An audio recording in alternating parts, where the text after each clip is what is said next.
At 8:15 a.m., the killer ran into the sunlight, and the whole city turned on him. People screamed. Cars stopped in the street. A woman pointed and yelled, "That's him." The man tried to run, but the crowd came fast. Fists flew. A metal bar came down. Someone hit him with a chair leg. Sirens wailed closer. Police pushed through the mob and dragged the man away, half conscious, alive by seconds. He smiled. Even as they cuffed him, he smiled. Because the city had finally caught the monster, but only after he had already done his worst. And no one yet knew how many more victims were waiting to be found. That was the moment California realized the nightmare was real. Months earlier, there was no mob. No name. No face. Only fear. It began quietly, the way the worst stories always do. A single murder. Then another. Different neighborhoods. Different ages. Different homes. No pattern anyone could see. The news called it random. Police said there was no immediate threat to the public. They were wrong. California in the mid-1980s was full of light, sunny streets, palm trees, open windows at night. People felt safe. They slept with doors unlocked. They trusted the dark. That trust would not survive the summer. The first victims were found in their own homes. Some were elderly. Some were young. Some lived alone. Some had families. There was no single target, only opportunity. The killer entered at night. Silently. He used open windows. Unlocked doors. Sometimes he broke in. Sometimes he didn't need to. What he left behind was chaos. Police reports came in fast. Homicide units compared notes. The crimes didn't look the same. Different weapons. Different methods. Different scenes. It was as if more than one person was responsible. But something felt wrong. Too wrong to ignore. Detectives began to notice small details. Shoe prints. A strange symbol drawn at one scene. The same brand of shoe showing up again and again, an uncommon one. Avia. The prints led nowhere. No suspects. No witnesses who survived with clear memories. Just fear spreading faster than facts. And the killer kept moving. The media gave him a name before police could stop it. The Night Stalker. It sounded like a movie title. Like fiction. But every night, people checked their locks twice. Parents slept on the floor of their children's rooms. Gun sales spiked. Alarm systems sold out. Women taped windows shut. Men stayed awake until dawn. Still, it didn't stop him. He crossed counties. Los Angeles, Orange County, San Francisco. No one could predict where he would strike next. That was the point. He wanted chaos. And he was winning. Survivors described a man with dark eyes and a quiet voice. He told them not to scream. Sometimes he laughed. Sometimes he prayed. Sometimes he just watched. Police worked around the clock. Sketch artists drew a face from memory. The drawing went on TV. It went on newspapers. It went everywhere. But the killer saw it too. And he didn't hide. He kept killing. Detective teams were breaking down. Sleep was rare. Tempers were short. Every new crime felt like a personal failure. One investigator said later, "It felt like chasing smoke.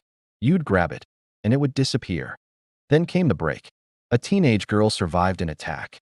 Barely. She remembered his face, his teeth, his smell. Another survivor gave a matching description. Another scene had the same shoe prints. This wasn't random. This was one man. Police released the composite drawing again. This time, clearer, sharper. The face went viral before viral was a word. And someone recognized him. A name emerges. His name was Richard Ramirez. A drifter. A thief. A man with a long criminal history. He moved from place to place. Slept where he could. Stole what he needed. And now, he was killing for something else. Power. Control. Fear. When police linked his name to the crimes, panic exploded. News anchors warned viewers not to approach him. He is armed and extremely dangerous. But the warning came too late. Because Ramirez was already out there. Watching. Waiting. The day the city fought back on August 31st, 1985, Ramirez stepped off a bus in East Los Angeles. He didn't know it yet, but his face was everywhere. A woman saw him. She froze. Then she screamed, "That's the killer." Ramirez ran. People chased him. He tried to steal a car. The driver fought back. Another man tackled him.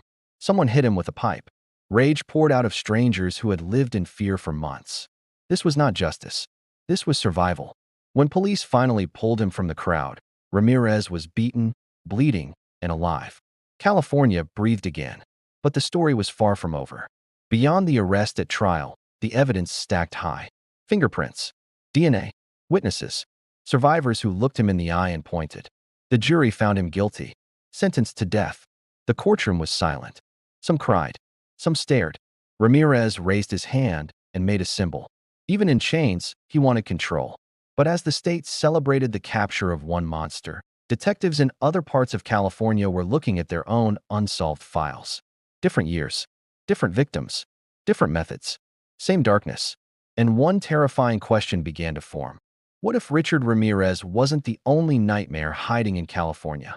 The final moment of Chapter 1. Late one night, a detective opened an old evidence box from a cold case. Inside was a photo, a crime scene from years before the Night Stalker ever struck. On the floor, pressed into dust, was a clear shoe print. An Avia. The detective stared at it, heart pounding, because this meant something impossible. Either the killer had started long before anyone noticed, or California had more than one monster walking free. And somewhere in the dark, another story was just beginning. The obvious shoe print should not have been there. It came from a crime scene years older than Richard Ramirez's first known murder. Different city, different victim, different file number. Yet the print matched perfectly. Detectives stared at it in silence. If Ramirez was responsible, then he had been killing far longer than anyone believed. And if he wasn't, then California had never been chasing just one killer. The files in 01 wanted to open across the state. Boxes were pulled from dusty shelves. Cold cases, forgotten victims, murders that never made headlines because there were too many of them. Some files were thin, some were thick. All of them were unfinished. One name kept coming up again and again. California. Not a person, a place, a hunting ground. Investigators began to see a pattern that stretched across decades. Not one serial killer, but many, each one different. Each one believing they were smarter than the system. Some were caught, some were executed, some were still breathing behind concrete walls, and some had almost gotten away forever. The freeway killer in the late 1970s. Bodies began appearing near California highways. Young women, hitchhikers, runaways. Some had been missing for weeks, some for months. They were found dumped like trash. Police at first thought it was coincidence. The state had millions of people. Crime was everywhere. But the bodies kept coming. Same age range, same injuries, same quiet cruelty. The killer picked up victims with charm and calm words. He looked safe, normal, someone you'd trust to give you a ride. His name was William Bonin. Behind closed doors, he was something else entirely. Bonin tortured his victims. He recorded their screams. He relived their pain again and again. He drove the highways at night, listening to music, hunting. When police finally arrested him, the truth was worse than anyone expected. He had accomplices, friends, teenagers, people who watched, people who helped. Bonin was convicted of 14 murders, though investigators believe the real number was much higher. Sentenced to death, executed. But his case left behind a terrible lesson. Sometimes the monster doesn't work alone. The man who killed FLS while Bonin hunted the lonely. Another killer hunted something else. Families. In quiet neighborhoods, entire households were wiped out. Parents, children, grandparents. No forced entry. No signs of struggle. The killer was invited in. His name was Joseph James D'Angelo. At first, police knew him by different names. The East Area Rapist, the original Night Stalker, the Golden State Killer. For decades, he raped, he stalked, he murdered, he taunted police. He called victims years later just to let them know he was still alive. He wore masks. He whispered. He waited in homes for hours before attacking. Then he vanished. Years passed. The world moved on. But D'Angelo never stopped being dangerous. He just stopped being seen. He lived quietly, worked, smiled at neighbors, fixed bikes in his garage, while families he destroyed grew up without answers. The break that changed EVRH in 2018, a detective uploaded crime scene DNA to a public genealogy database. Not a police one, a family one. The match was distant. A cousin, then another, then another. The family tree grew smaller, until it pointed to one man, Joseph James D'Angelo. Police watched him, followed him, collected his discarded trash. The DNA matched. When officers arrested him, he didn't fight. He didn't run. He looked old, weak. But when they said his names, the ones he had earned, his eyes changed. He pleaded guilty, sentenced to life in prison without parole. No death penalty. Some called it mercy. Others called it a failure. But the truth was darker. He had lived free for over 40 years. The killer in 01 believed in the 1960s. Another name haunted California. The Zodiac. He killed couples. He shot strangers. He wrote letters to newspapers filled with symbols and threats. He promised more blood. Then he stopped. Or maybe he didn't. No arrest. No trial. No closure. Some detectives believed he died. Others believed he moved. Some believed he kept killing under different methods. The Zodiac became a ghost. A reminder that not every monster is caught. And that haunted every investigation that followed. The death row cell, California's death row, filled with men who shared nothing except one thing. They had crossed a line they could never step back from. Some bragged. Some cried. Some denied everything. One inmate told a guard, "They caught the wrong one." Another smiled and said, "I'd do it again." Execution dates came and went. Appeals dragged on. Families waited decades for justice. Meanwhile, the prisons grew older. So did the killers. The pattern in 01 wanted TOSEA's detectives studied Ramirez, Bonin, D'Angelo, and others. A disturbing pattern emerged. These men didn't come from nowhere. They were created. Abuse, neglect, violence. Each one had warning signs. Each one slipped through cracks that were wide enough to swallow lives. The system reacted, but never fast enough. And sometimes, not at all. The file marked unknown. Late one evening, a young investigator reopened a file labeled simply unsub serial HNA. Inside were cases that didn't fit any known killer. Different years, different cities, but the same signature behavior, the same type of victim, the same strange pause between murders, as if someone had stopped, then started again. One photo stopped him cold. The crime scene looked familiar. Too familiar. It mirrored a Ramirez scene, but the date was wrong. By decades. The investigator checked the evidence log. The killer had left behind DNA, but it had never been tested, because the technology didn't exist at the time. Now it did. The test that changed even HAG, the sample was sent to the lab. Days passed, then weeks. Finally, the call came in. The DNA did not match Ramirez. It did not match Bonin. It did not match D'Angelo. It did not match any known killer in the system. The room went silent, because this meant only one thing. Someone else had been killing, quietly, carefully, and had never been caught. Detectives began mapping the unknown killer's movements. One location kept appearing again and again. A place tied to multiple suspects, multiple crimes, multiple decades. A single prison. The same prison where one of California's most infamous serial killers was once held, before being released. And as the screen fades to black, one question hangs in the air. What if the worst killer in California was never sentenced at all? The prison records didn't lie. Transfers, early releases, paperwork signed in ink that had long since faded. But one inmate stood out, not for what was written, but for what was missing. No final review. No DNA taken. No follow-up. Just a release date, and a man who walked back into the world. He was the one who walked away. His name barely existed in the system. Arrested young, convicted on a lesser charge, assault, attempted murder. Nothing that would keep him locked away forever. He served his time quietly, causing no trouble inside. Guards described him as polite, normal, almost invisible. Then one morning, the gate opened, and he was gone. No one followed him. No one watched where he went.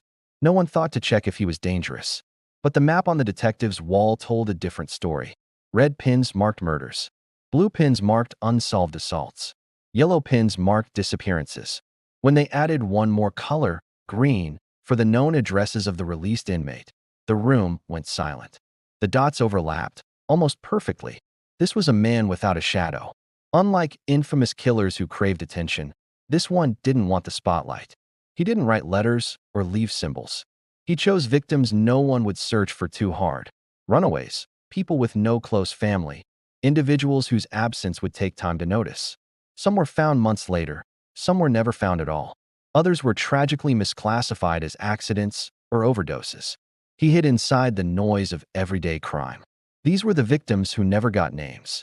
The first real lead came from a small town outside Los Angeles. A hiker found bones in a dry riverbed, sun-bleached and broken. Normally, a case this old would be closed fast. But one detail changed everything. The victim had been bound with a specific, complex knot that appeared in another unsolved case from years earlier. Same knot, same tight pull, same calm precision. The lab tested the rope and found skin cells, just enough to build a partial DNA profile. It matched an unknown sample from an old evidence box. The killer was real, and he was consistent. Detectives began reopening missing persons cases stretching back 30 years. The faces in old photos stared back, smiling and unaware. They were following a ghost. The killer moved whenever the heat got too close. New city, new job, new identity. He worked normal places like warehouses and construction sites, often on night shifts where no one asked questions. Neighbors remembered him as quiet. Coworkers said he kept to himself. No one remembered anything strange, and that was exactly the point. Finally, they tracked him to a modest house in Central California. One car, one mailbox, one man. They watched for weeks. He went to work, bought groceries, and even waved at neighbors. But at night, the lights in his house stayed on, sometimes until morning. Garbage pickups revealed odd items, rope fragments, unusually heavy trash bags, and gloves. All legal, but deeply suspicious. The final confirmation came when undercover officers followed him one night. He drove far, too far, into an area where another person had vanished years earlier. He parked his car, walked into the dark, and came back alone. The surveillance continued, building a web of circumstantial evidence. They knew he was their man, but they needed something concrete, something undeniable. The pressure mounted. Every day he was free was another day a potential victim was at risk. The team decided to make their move. Under the pretense of a routine traffic stop, they pulled him over. As one officer spoke to him, another discreetly collected a discarded coffee cup he'd left on his car's roof. The DNA from that cup was a perfect match to the partial profile from the rope found on the victim in the riverbed. They finally had him. The ghost who had haunted the West Coast for 3 decades was about to be brought into the light. The arrest was quiet, just like the man himself. No struggle, no denial, just a calm acceptance. When they searched his house, they found trophies, small, personal items belonging to his victims, hidden away in a secret compartment. The man without a shadow had finally been caught, and dozens of cold cases were about to be closed. The arrest happened quietly. No crowd, no cameras, no screaming. Police knocked. He opened the door, didn't resist, didn't ask why, as if he had been waiting. Inside the house, investigators found what they feared: hidden compartments, personal items belonging to missing victims, photographs, carefully labeled, years of murder, organized like a collection. When detectives showed him the evidence, he said nothing. When they read him his rights, he nodded. When they asked how many people he had killed, he finally spoke. More than you'll ever find. The trial was not public in the way others had been. No nickname, no fame, just victims' families sitting quietly, holding photos. The killer showed no emotion. He pleaded not guilty at first. Then the DNA results came in. Match after match. Case after case. He changed his plea. Guilty. The judge listened to impact statements for days. Parents spoke of children who never came home. Sisters spoke of brothers who vanished. Some families learned the truth for the first time in that courtroom. Others learned they would never recover a body. The sentence was life in prison without parole. No death penalty. Because time had passed. Because laws had changed. Because justice is not always clean. In prison, the killer stayed quiet. No interviews. No letters. No confessions. He aged fast. The man who once slipped through the system now sat behind steel doors. But his case changed everything. California reviewed thousands of files. DNA testing expanded. Cold cases reopened. Policies rewritten. Because one truth could no longer be ignored. The worst killers are not always the loudest. They are the ones who blend in. Years later, a detective stood alone in an evidence room. One last box remained. Inside was a shoe print. Obvious. But this time, the date matched. The killer's timeline was complete. For the first time in decades, every known path ended in a cell. No missing links. No open questions. Just silence. California could finally exhale. Some monsters were executed. Some will die in prison. Some escaped justice for far too long. But every one of them proved the same thing. Evil doesn't always look like a monster. Sometimes, it looks like a neighbor, a coworker, a stranger you pass on the street. And the only thing standing between order and chaos is the moment someone decides to look closer. Because in California, the dead never stopped speaking. Someone finally listened. Thank you for watching, and don't forget to subscribe for more deep dives into the cases that make you think.